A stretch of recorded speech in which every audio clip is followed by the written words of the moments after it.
সকালে উঠেই ১ কাপ দুধ চা আর একটা রুটি সেঁকে নিয়েছি। না গো না, সকাল না, এখন অনেকটা বেলা হয়ে গেছে। সকাল তো বটে, কিন্তু অনেকটা বেলা।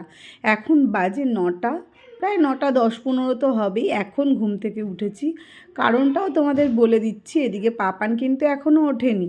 আমি উঠে একটা রুটি সেঁকে নিলাম আর ১ কাপ চা নিয়ে নিয়েছি, কারণ আমার আর ভাল লাগছে না, এবার চা চা করছে মনটা, তাই। তো দেখো, এখানে পাপান কিন্তু এখনও ঘুমাচ্ছে। কারণটা তোমাদের বলি, সকালবেলা আমাদের ঘুমটা ভাঙেনি, কারণ সকালের দিকে একটু ঘুমাতে পেরেছি। সারা রাত্রির গরম, তার মধ্যে কারেন্ট চলে যাওয়া, এই নিয়েই রাত্রিটা কেটেছে। তো চলো, তোমরা সকলে কেমন আছো? আশা করছি তোমরা সকলেই ভালো আছো, আমিও ভালো আছি। আর একটা নতুন ভিডিওতে তোমাদের অনেক অনেক স্বাগত। তো চলো, আজকের দিনটা আমার সঙ্গে থাকো, আশা করছি তোমাদেরও ভালো লাগবে। এই যে সকালে চা খেয়ে আমি চলে এসেছি মাছ কাটতে। হ্যাঁ, ঘুম থেকে উঠে আগে না, মুখ ধোয়ার আগেই মাছটা নিয়ে নিয়েছিলাম। মাছ কাকা এসেছিলো, মাছ নিয়েছি, আর আমি চাটা খেয়ে পাপানকে তুলে ওকে ডিম টোস্ট করে দিয়েছি। ও ডিম টোস্ট খেয়ে নিয়েছে। আর কি আমি এদিকে, ও পড়তে বসেছে আর এদিকে আমি মাছটা কাটছি। পাশের বাড়ির ঠাকুমা যে থাকে আমাদের পাশের ঘরে, সেই ঠাকুমা কি দাঁড়িয়ে কথা বলছিল। আর এতটাই রোদ্দুর বাইরে আর এতটাই গরম, আমি ঘরে ফ্যান চালিয়ে একটা কাগজ পেতে নিয়েছি, প্লাস্টিক মতন, ওর মধ্যেই মাছটা কেটে নিচ্ছি। কিছু করার নেই, প্রচণ্ড রোদ্দুর। যারা বাইরে কাজ করে, যেমন তোমাদের দাদা ভাই গাড়ির মধ্যে থাকে, বুঝতেই পারছো কতটা গরম। আমি তো এখানে থেকে অনুভব করতে পারছি, এতটা গরমে আমরা ঘরে টিকতে পারছি না। আর সে বেচারা রাস্তার মধ্যে এরকম গাড়ির মধ্যে থাকতে হয়, তাকে ওই রোদের মধ্যেই পড়ে থাকতে হয়। যাই হোক, বেশি কথা আর বললাম না। এইদিকে দেখো, মাছটা কাটছি, ঠাকুমা তো কথা বলেই যাচ্ছে। ও কি মাছ নিয়েছি তোমাদের বলি, তেলাপিয়া মাছ নিয়েছি আর লোটে মাছ নিয়েছি। দু রকমের মাছ নিয়েছি, কারণ লোটে মাছটা আমার অনেক দিন ধরেই খেতে ইচ্ছে করছিল। তো আজকে আর লোটে মাছ করব না, এক পদেরই রান্না করব মাছ। তো ওর জন্যে লোটে মাছটা রেখে দেবো, আর তেলাপিয়া মাছটা করব। তেলাপিয়া মাছটা একটু কাঁচা খেতে ইচ্ছা করছিল যদিও, তো মা তো কাঁচা মাছ খায় না, তার জন্য আজকে একটুখানি অন্যরকমভাবে করব মাছটা। তো চলো, দেখতে থাকো। এইদিকে দেখো, বাটি নিয়ে চলে এসেছি, মাছটাও তুলে রাখতে হবে। আর মাছগুলো ধুয়েও তুলছি। লোটে মাছটা ধোয়া হয়ে গেছে, এবার তেলাপিয়া মাছটা ভালো করে ধুয়ে নিচ্ছি, আঁশগুলো ভালো করে। আর একটা আঁশ যদি পাপান দেখে নেয় তো আরোই খাবে না, এমনিই মাছ খেতে চায় না, আর যদি দেখেছে। তো চলো, এইদিকে মাছ ধুয়ে চলে এসেছি। এবার নুন হলুদটা মাখিয়ে নিচ্ছে একেবারে, যেহেতু মাছের হাত, পরে আর মাছে হাত দেবো না, খুন্তি দিয়েই মাছটা ভেজে নেবো। তো চলো, এদিকে মাছটা ধোয়া হয়ে গেছে, আর এর মধ্যে দেবো আলু। 3টে আলু নিয়ে নিয়েছি, বেশ বড় বড় সাইজে, যেহেতু এক পদেরই তরকারি হবে, মাছের ঝোল, এর জন্য।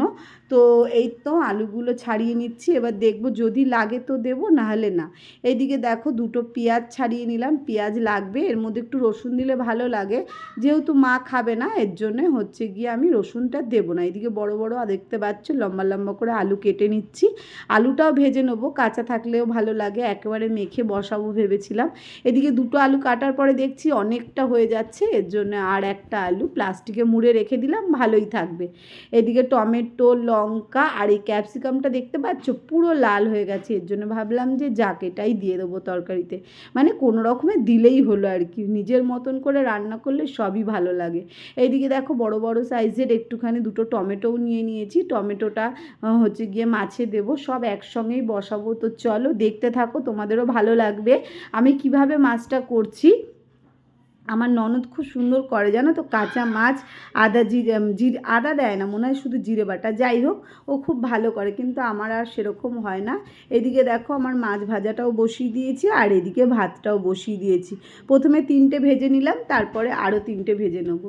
মোটমাট 6 পিস মাছ হয়েছে, 500 গ্রাম মাছ 6 পিস হয়েছে। তো চলো, এই তো মাছ ভাজাও কমপ্লিট হয়ে গেছে। দিনটা বেশ ভালোই কাটছিল, জানো তো, মোটামুটি। তারপরে একটা দুঃখের খবর শুনে মনটা সত্যি খুব খারাপ হয়ে গেছে। তো শুনলাম আমার একটা বম্মা মারা গেছে রান্না করতে করতেই। তো বম্মা বলতে বলতে, তোমরা যেটাকে জেঠিমা বলো, সেটাকে আমরা বড়মা বলি, বড় মা বলি। তো যাই হোক, তাড়াতাড়ি করেও রান্নাটা করব, কারণ গিয়ে নিয়ে আসবে, তো একটু দেখতে যাব। সত্যি কথা বলতে, কেউ মারা গেলে আমি যেতে পারি না, আমার একটা খুব বড় মানে ভাড়া গেছিলো, তো আমাদের বাড়ির কেউই যেতে দেয় না যেহেতু দিনের বেলা। আর বম্মাটাকে আমার ভীষণই ভালো লাগতো, তো আমি মাকে বললাম, পাপানকে বললাম আমি দূর থেকেই দেখব। আর পাপান তো একদমই যায় না, কেউ মারা গেলে ও ওখানে যেতে পছন্দ করে না। তো ওর কথা হচ্ছে যখন বেঁচে থাকবে তখন দেখবে, ঠিক আছে, মরে গিয়ে কী দেখবে আর। তো আমি বললাম না, লাস্ট একটু দেখবো। আমি সেই দোলের দিনকে লাস্ট দেখেছি ওনাকে, আর দেখিনি। তো যাই হোক, পাপান ওই ঘরে বসে পড়ছিল, তারপরে বুম্বা আসলো, ও বসে আছে ওরা। আমি তো ভাবলাম যে চলো ওদিকে রান্না করতে করতে ঘর ঝাড় দিয়ে মুছেও নিই, কারণ কখন ছট করে চলে আসবে। যতই সামনে না যাই, দূরে থাকলেও কারোর যদি ছোঁয়া টোয়া লাগে, স্নান টান করতে হবে। তো এদিকে ঘরের কাজগুলো করে নিলে তাহলে আমার সুবিধা হয়ে যাবে। এদিকে মাছটা ভেজে আলু ভাজাটা বসিয়েছি। আলুটা যেহেতু একটু মোটা মোটা করে কেটেছি, তার জন্য ধিমে আঁচে করে দিয়েছি, যে আলুটা মানে ভাজার সঙ্গে সঙ্গে সেদ্ধও হয়ে যাবে। এই তো এর জন্য আমি বললাম যে থাক, ওটা আস্তে আস্তে হতে থাক, ততক্ষণে আমি মানে সবগুলো ঝাড় দিয়ে নিই, ঘর বারান্দাগুলো। আর এদিকে প্রচুর জুতো জমে গেছে, মানে চারিদিকে খুলে খালে রেখেছি, সেগুলোকে আর কি গুছিয়ে ঘরটা মানে বাইরেটা ঝাড় দিয়ে নিচ্ছি, তারপরে মুছে নেবো। রান্নাটা চাপিয়ে মানে রান্নাটা চেপে গেছে, মানে তরকারিটা বসিয়ে তারপরে হচ্ছে ঘরদর পরিষ্কার করব। তো চলো, ঘর ঝাড় দিয়ে চলে এসেছি। এদিকে আলুটা ভাজাও হয়ে গেছে। এবার এক এক করে এই যে গামলাটা দেখছি, গামলার মধ্যে দেখতেই পাচ্ছ আলুগুলো দিয়ে দিলাম। এর মধ্যে দিয়ে দিলাম পেঁয়াজ, কাঁচা লঙ্কা, এই যে ক্যাপসিকাম। এবার হচ্ছে টমেটোটা কেটে কেটে দেবো, মানে গলে যাবে, এর জন্য একটু বড় বড় করেই কেটে দেবো হাতের সাহায্যে। আমি ছুরি দিয়ে এরকম করে কেটে নিলাম। আর এই যে কাঁচা লঙ্কা 2-3টে চিড়ে দেবো, বেশি দেবো না, কারণ একটু লঙ্কা বাটা দেওয়ার ইচ্ছা আছে। একটু নুন দিলাম, হলুদ দিলাম। আর হচ্ছে গিয়ে দেবো তোমার হচ্ছে গিয়ে, আগে আমি বেটে রেখে দিয়েছি লঙ্কা, তারপরে জিরে ধনে এগুলো বাটা আছে, এই যে দেখতে পাচ্ছ অল্প একটু লঙ্কা বাটা দিলাম, আর এই যে জিরে ধনে বাটা একটু দিয়ে দিলাম। ব্যাস, এটাকে ভালো করে মাখবো। আর কাঁচা তেল দিলে ভালো লাগে, যেহেতু এই যে এখানে কতটা তেল রয়েছে, এটাই আমি দিয়ে দিলাম। নামানোর সময় ভাবলাম একটু কাঁচা তেল দেবো। এই যে এইটাকে ভালো করে মেখে নেবো মশলা দিয়ে আলুটাকে। আলুটা ভীষণই গরম ছিল জানো না, তাড়াহুড়ো করছি, লেট করলে হবে না। এদিকে দেখো মাছ ভাজাটাও একসঙ্গে মেখে নিলাম। খেতে কিন্তু ভীষণ ভালো হয়েছিল। কাঁচা থাকলে অন্যরকম টেস্ট, আবার এটা ভেজে নিয়েছি, এটা অন্যরকম টেস্ট, বেশ সুন্দর। তো চলো, এবার মাখা হয়ে গেছে, এবার হাতটা ধুয়ে এর মধ্যে জল দেবো। এটার মধ্যে না বেশি জল দেবো না, লিমিট মতনই দেবো, একদম শুকনো শুকনো করব। তো চলো, এই যে সর্ষের তেল দিয়ে দিলাম।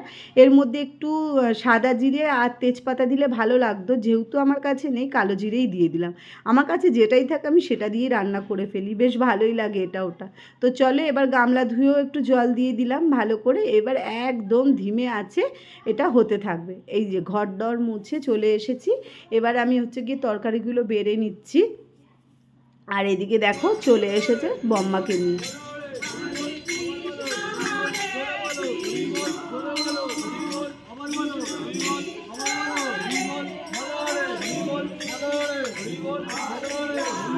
সরো সরো সরো সরো। হ্যাঁ, এই যে মন্দিরে নেবে, আমাদের এখানে মারা গেলে মন্দিরে আনে। আর উনি তো এই মন্দিরের সদস্য ছিল, আরও এমনিই আনে, আর এখন যেহেতু মন্দিরের সদস্য। দুপুরবেলা খাওয়া দাওয়া শেয়ার করতে পারিনি, এসে স্নান টান করে খেয়ে দিয়ে একটু রেস্ট নিয়েছি, তারপরে এসেছি ছাদে, ছাদটা একটু পরিষ্কার করার জন্য। তো পূজাকে বললাম তুই ওই সাইডটা কর আর আমি এই দিকটা করবো। তো ভীষণই গরম লাগছে। আর এইদিকে দেখতে পাচ্ছ লাইটিং, এখানে আমার একটা বোনের বিয়ে আছে, তো সেই বিয়ে বাড়ির লাইটিং, আমাদেরও নিমন্ত্রণ আছে। তো এটা হচ্ছে গিয়ে আগের দিন, বিয়ের আগের দিন আর কি ভিডিওটা। তো চলো, এটা হচ্ছে গিয়ে তোমার মঙ্গলবারের ভিডিও, বুঝতে পারছো, মানে বুধবারের ভিডিও। কত লেটুস আমি ভিডিও করে রেখেছি, কিন্তু ছাড়া হয় না গো। এর ভেতরে অনেক কারণ আছে, তোমরা পরের ভিডিওতে পেয়ে যাবে যে কেন আমি ভিডিওটা রেখে দিয়েছি, এতদিন দিইনি তোমাদেরকে, পরে সব কিছুই জানতে পারবে। তো চলো, এই তো আমি ঝাড় দিয়ে নিচ্ছি ভালো করে, ওই সাইডটা ও ঝাড় দিয়ে নিয়েছে, এবার আমার পালা। আর ভীষণ গরম লাগছে, আর দেখতে পাচ্ছ পুরো আলোটা নেমে যেতে তারপরে এসি মানে কমে যেতে আর কি, ভীষণই মানে রোদ্দুর থাকে ছাদে, টেকা যায় না, এতটাই গরম। তো এই তো দেখতে পাচ্ছ এবার পরিষ্কার করে নিচ্ছি। আমার আর পূজার হচ্ছে আড্ডাখানা বলতে গেলে এইটাই, দুজনে মিলে এখানে গল্প সুখ দুঃখে বেশ ভালোই লাগে। ছাদের ওপরে সন্ধেবেলা হাওয়া দেয়, বেশ ভালো লাগে। দেখতে পাচ্ছ কত পাতা, ছোট ছোট গাছের কোণে কোণে অনেক পাতা ঝরে ঝরে থাকে, সেইগুলো একটু ঝাড় দিয়ে পরিষ্কার করা। পূজা ওই সাইডটা দিয়েছে, আমি এই সাইডটা, বললাম দুজনে ভাগ করে নেবো। বলছে সর এখান থেকে, আমিই দিচ্ছি। আমি বলছি না না, তুই হাফ দে, আমি হাফ দিচ্ছি। তো চলো এই যে এবারে পাতাগুলো সব তুলে নেবো, একটা ডাস্টবিনে রেখে দেবো, পরে কাকা নয় কাকি ফেলে দেবে। এটা আর আমরা করছি না। তো চলো এই যে হয়ে গেছে ঝাড় দেওয়া, এবারে খাচ্ছি জল। আমার ভীষণ গরম লাগছে, পূজা এনেছে ওপরে জল, তাই বললাম যে জলটা খাই। তো এই যে ঘেমে নিয়ে একদম স্নান হয়ে গেছে, এবারে হচ্ছে জল খাবো। ফ্রিজের জল খেতে এখন কার না ভালো লাগে বলো, আর খেলে যে কতটা ক্ষতি সে আমিই জানি। জামা যা মানে একটা জামা গায়ে হচ্ছে না, দিনকে দিন আরও মোটাই হয়ে যাচ্ছি, জানি না কি হবে। ব্যায়াম করতে পারি না, অনেকটা কষ্ট হয় আমার ব্যায়াম করলে। এই তো পুরো একদম ঝাড় দেওয়া, এবারে হচ্ছে গিয়ে গাছে জল দিতে হবে। তো এই যে নোংরাগুলো জমিয়ে রয়েছে, আর এইদিকে দেখিয়ে দিচ্ছি, দেখো কত সুন্দর লাগছে। আমি তাই বলছিলাম আমাদের এই জায়গাটা সত্যনারায়ণ পল্লী না হয়ে নারকেল বাগান দিলে ভালো হতো। দেখো ছাদে উঠলে শুধু নারকেল গাছ আর নারকেল গাছ, তাই বলছি হ্যাঁ নারকেল বাগান তো একটা জায়গার নাম হয়। তো চলো এদিকে জল দিয়ে দিয়েছি গাছে, আর যে গরম জলটা ছিল ওটা ছাদের মধ্যে দিয়ে দিয়েছি ফার্স্টে। তো সেটা নিয়ে হাসাহাসি করছিলাম যে এই জলটা দিয়ে দিয়েছি, ঘর বাড়ি একদম ঠান্ডা হয়ে যাবে, তা কি কখনো হয়, আরও গরম নামবে। যাই হোক, তো চলো এবারে সন্ধেবেলা চলে এসেছি পার্লারে, ভুরুটা একটু তুলবো যেহেতু বিয়ে বাড়িতে যাব। তো চলো ভিডিওটা এখানেই শেষ করে দিলাম। তোমাদের ভিডিওটা কেমন লাগলো অবশ্যই জানিও, ভালো লাগলে চ্যানেলটা সাবস্ক্রাইব করে আমার পাশে থেকো। তো লাইক কমেন্ট শেয়ার করে দিও। তো চলো আজকের মতন টাটা, কালকে আর একটা ভিডিও নিয়ে তোমাদের সামনে চলে আসবো। ততক্ষণে জন্য সবাই ভালো থেকো, সুস্থ থেকো, সাবধানে থেকো।